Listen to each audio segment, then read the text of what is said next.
So on Tuesday, I started talking about the 941 form.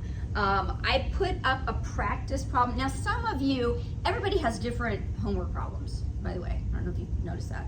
I mean, even some of you may have a 941 problem. Some of you may have a Schedule B problem of the 941. Some of you may not have this particular problem, but this is an important enough problem that even if you don't have it in your homework, I want to go through it with you. So I've got an example practice problem up. It's there for you to work on as well. It's not in Canvas, it's only in Cengage, so you would see it there in Cengage. It's not graded, and it's going to generate different numbers for everybody. So when I go through it, it'll give you an example of how you fill out a 941 form. But there are some, this is one of those areas where I get the most homework problem questions from students. So I thought it would be beneficial to go through that and kind of give you an example of how that works. Then I do have another Chapter 3 review quiz that I'd like you guys to work on. You can do it in your group or you can do it individually. I'll give you like 25 minutes. It is in there. The answer key is in there as well, but it's just another review for Chapter 3. And then we'll have about 25 minutes at the end, which will probably be enough time for us just to do a quick review. Chapters 1, 2, and 3, kind of give you an idea of what to study for the midterm exam, because the midterm is next Tuesday in class. So you do have to be here unless you make other arrangements with me to take it at a testing center. Okay, so it is not a test that you take at home on your own. It does need to be proctored. The exam you'll have the entire class period to take the exam. It is covering chapters 1, 2, and 3. There are, I can't remember off the top of my head how many questions there are, but there are a couple of extra credit questions in there as well that involve some calculations. So if you're interested in extra credit, that is available to you. You are allowed to use one sheet of notes. So by one sheet, I mean front and back. So 8.5 by 11, both sides. You can fill it up to the max.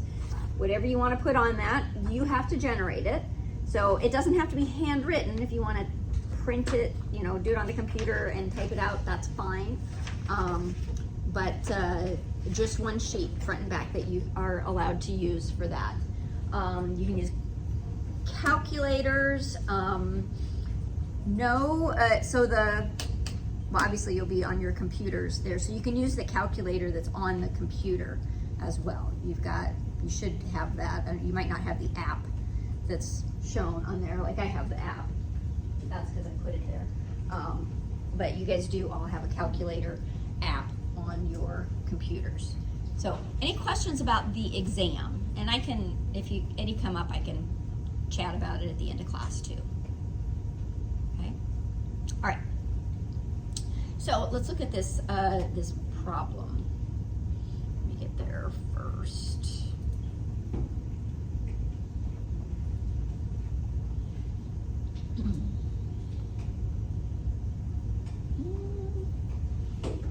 So I don't know how you guys would get there without it being connected to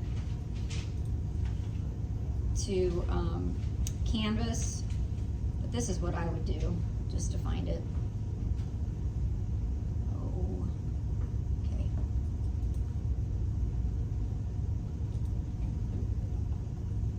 So since there we go. So chapter 3, 941 practice.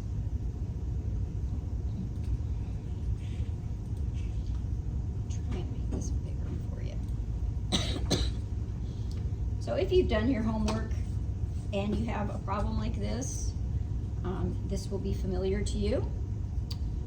Although the numbers are changed, they're a little bit different. Get a little bit bigger here. All right. So during third calendar quarter of 20-something, Beach Inn, owned by Don Smedley, employed persons listed below. Also given are the employee's salaries or wages and the amount of tips that were reported to the owner. The tips were reported by the 10th of the month. Good for them.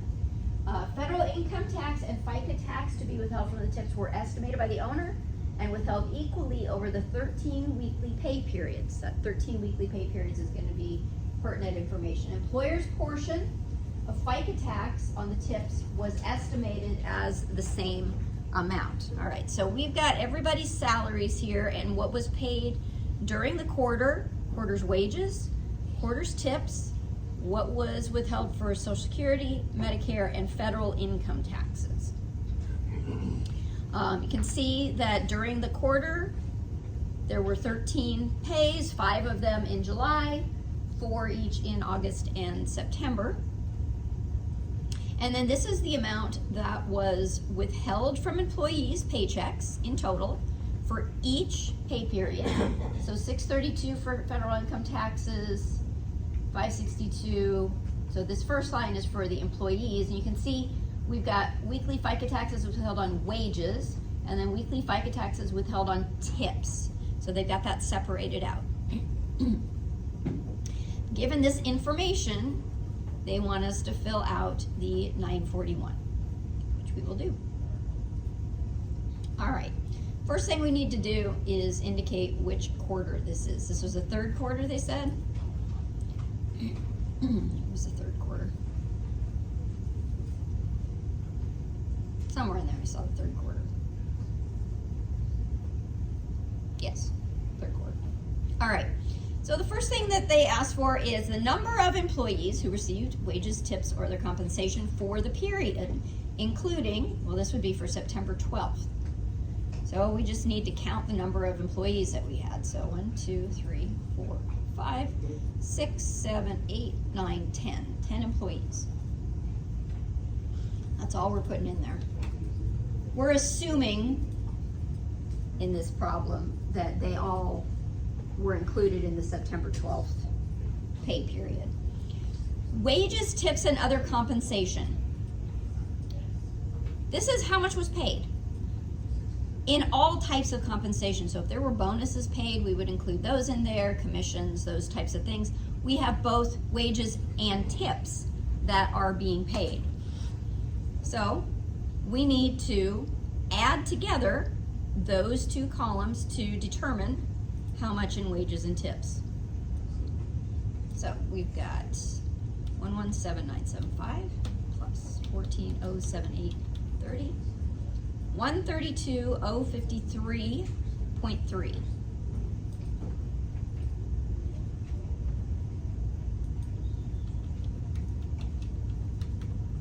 All right, so there's our total wages, tips, and other compensation that was paid during this particular quarter. Line 3 is asking for how much federal income tax was withheld from wages. All right, they've told us on a weekly basis for each of the weeks how much was withheld. They've also got up here at the top the total amount of federal income taxes. If we didn't have that information, and I think some of the problems don't have that information, that column, you may have one of those problems that didn't include this column. That would mean that you would need to multiply this number by 13 because there were 13 pays, right? But they've done the math for us here. 82.16 was withheld from employee paychecks. All right. Line 4, if no tips, wages, other compensation are subject to Social Security, Medicare tax, you can check there and skip this next part. That does not apply to us, so we will not check that box. Can everybody still see that all right? Or is it too small? It's just that it starts to scooch over a bit. Excuse me.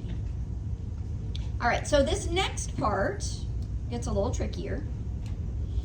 Taxable, so the first column here is for wages, the amount of wages that were paid. Second column is for the taxes that are applied. Now, we're not necessarily talking about the taxes. We have to do some calculations here. They've given us the total amount of taxes that were withheld, but sometimes things get a little weird when we're talking about percentages, because when we calculated these, we did it on a per pay basis and a per employee basis. We calculated the 6.2% of like Margaret Levine's Social Security tax. We calculated that 6.2% during each pay period. And so when we add all of the wages together and calculate the Social Security, Medicare taxes, all of that stuff, it may be slightly different from the total amount that we actually paid in. What we want right here is what is it in total, what is the Social Security Medicare tax? So we're gonna do that calculation here. But first thing we have to do is enter in what our total taxable Social Security wages were. They've given us that. And this is not including tips, by the way. For Social Security purposes, taxable Social Security tips are on a separate line. Okay. Medicare combines both wages and tips. I'm not exactly sure, but that is the case. So we've got our wages up here, $117,975 in that first column.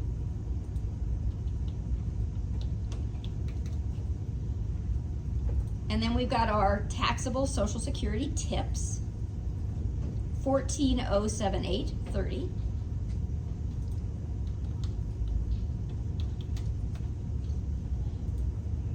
And for the Medicare wages and tips, both are going to be combined, okay? Which is going to end up being the same as, at least in this problem, it's going to end up being the same that's in box 2, where we combined the two. That won't always necessarily be the case, though, in real life, because we may have some wages, tips, and other compensation that are subject to federal income taxes, but are not subject to Medicare taxes, or that are not subject to Social Security taxes. You know, if we had an employee that had reached that Social Security wage base during this quarter, then those wages would be subject to federal income tax withholding, and they would be subject to Medicare tax, but they wouldn't be subject to Social Security tax. So those numbers, even though in this case, in this example, they're the same, they're going to end up being the same, they will not always be the same. Okay? So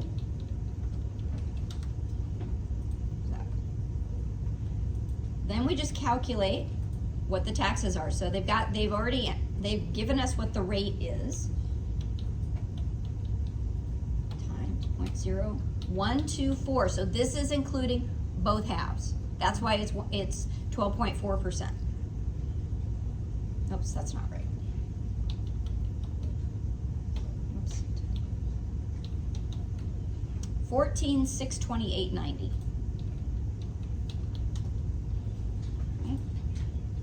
Then for the Social Security tips, we'll do the same thing.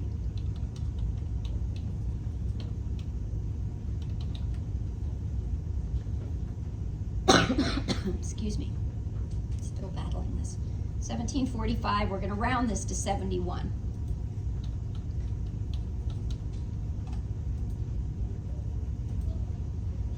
And then our Medicare wages and tips times the 2.9%, the full amount. 3829.55.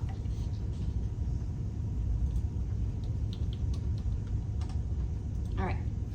We don't have any additional Medicare tax that was withheld. We don't even have any employees that for the full year exceed 200,000, right? We don't even have any employees that are going to exceed the Social Security wage base. So that makes life pretty easy. So we don't have to put anything in for the additional Medicare tax. Line 5E, total Social Security and Medicare taxes. And it tells you here how to do the calculation. Add column 2 from lines 5A, 5A1, 2, 3, all the way through these. So this entire column 2, add everything up.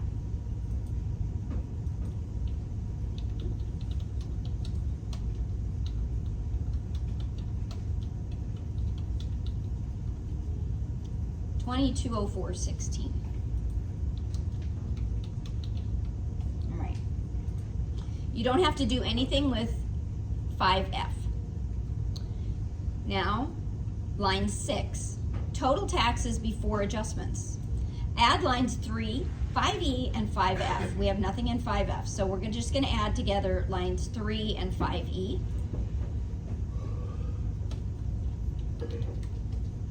So 28, 420, 16.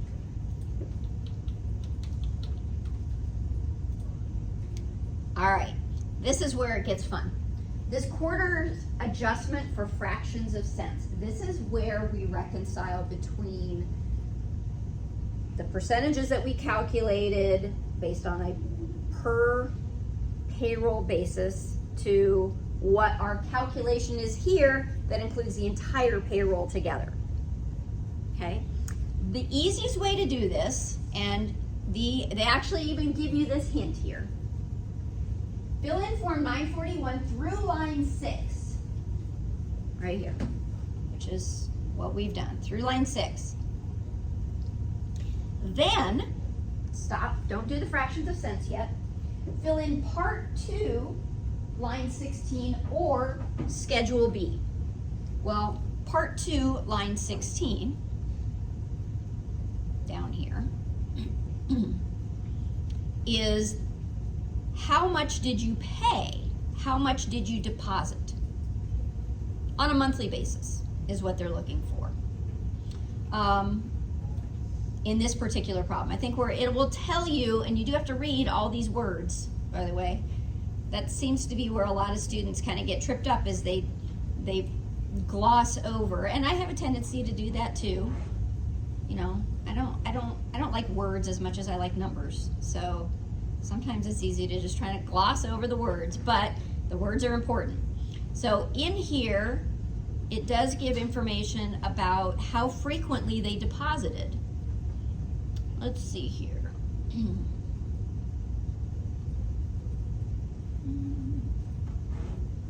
Just reported.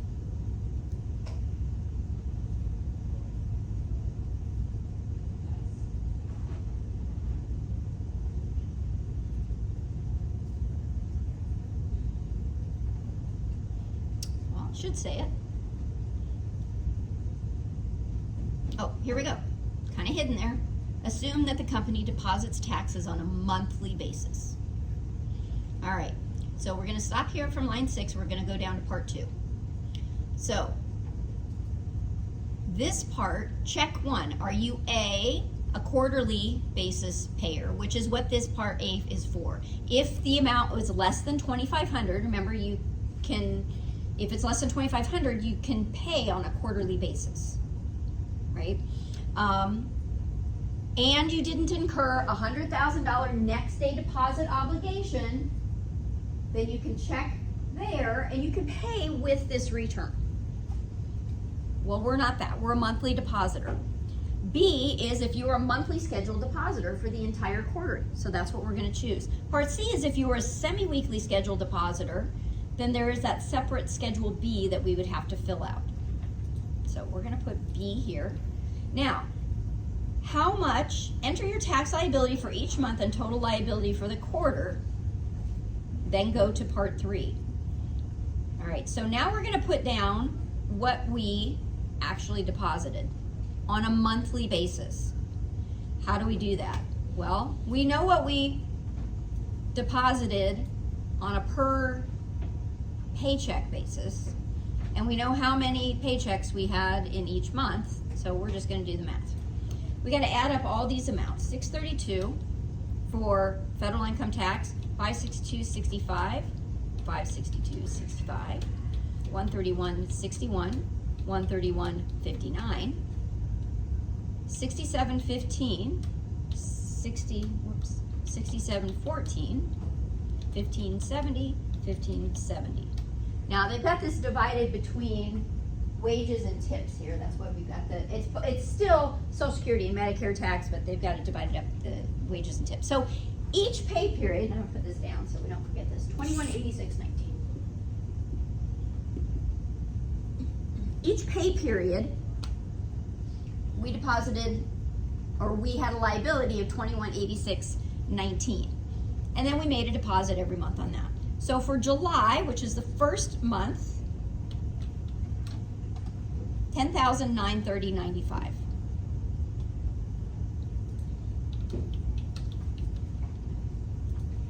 Now, August and September are going to be the same, but they have 4 pay periods each. So 2186.19 times 4, 8744.76, and 8744.76. Now we're going to add all of those up.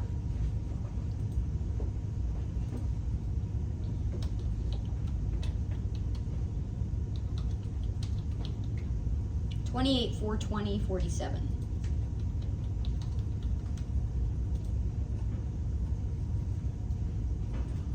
All right, so it says here, this total must equal line 12. All right, so let's just enter that on line 12. 28,420.47. Now you'll notice, well actually I'll go back to their instructions here. So then fill in part 2. Take that information and fill in line 10. Lines 6 and 10 must equal. If the amounts are not the same, correct it by entering an amount to make it equal on line 7. Here's what I mean by this. So 28,420.47. Lines 6 and 10 must be equal. Right now they're not equal. We have to enter for the fractions of cents the amount, the adjustment that we would need in order to bring this 28,420.16 to 28,420.47. So whatever the difference is between those two. Might be a positive number, might be a negative number. If it's a number that's more than about $1 or $2, there's probably a mistake somewhere in the calculations. It should just be a few cents because we're talking about a difference in calculating percentages. Shouldn't be too big. All right, so here, 28,420.16, 28,420.47. Now I get it, it's negative, but it's really not. In order to add, in order to arrive at 28,420.47, we would have to add 31 cents, right? 28,420.16 plus 31 is 28,420.47. If you look at the instructions for each of these lines, so here, current quarter's adjustment for fractions of cents, 31 cents. Line 8, we're not going to do anything with that. Current quarter's adjustments for sick pay or group term life insurance. Line 10, though, is a line that we have to calculate. Total taxes after adjustments. Combine lines 6 through 9. Right there, 28,420.47. Then when we go down here, we're not going to do anything for line 11. These are credits that we're not going to work with. Line 12, total taxes after adjustments and non-refundable credits. Subtract line 11G, which we didn't do anything with non-refundable credits, from line 10, which is 28,420.47, and we arrive at 28,420.47. Now, line 13A, total deposits for the quarter, same thing, 28,420.47. Because it's just a few cents, it's a rounding difference, okay? If it was larger than that, then maybe we underpaid or overpaid, right? If there was that big a difference. All these reserved for future use, don't worry about those, but just read those and make sure you don't miss a calculation somewhere, like this one. Total deposits and refundable credits, we're gonna add 13A, C, and E. Well, 28,420.47, because that's on 13A. We have no balance due if line 12 is more than line 13G. So the amount that we owe versus the amount that we paid, there's no difference. No balance due and no overpayment. We don't need to do anything with part 3 in this case, so we don't have anything that pertains to this. I think the answer to this question, which you do have to answer, is in the problem. Let's see.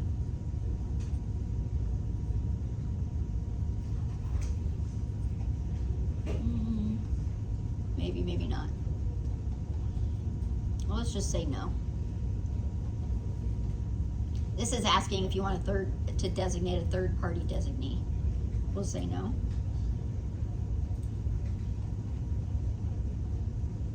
Then we'll check our work.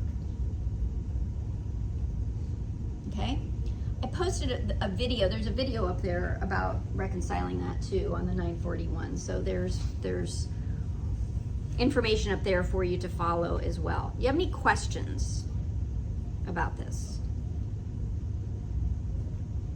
I go through this in detail because, like I said, I get a lot of questions from students about this. This fractions of cents is kind of a difficult concept to grasp onto. But all it is it's correcting for rounding differences. That's all it is. And those instructions that they give you there, those are the instructions that I give to students as well. That's actually, I think this is the first time I've seen them give these instructions this handy, which is nice. No questions? Okay. There you go. Let's see, where are we on time now?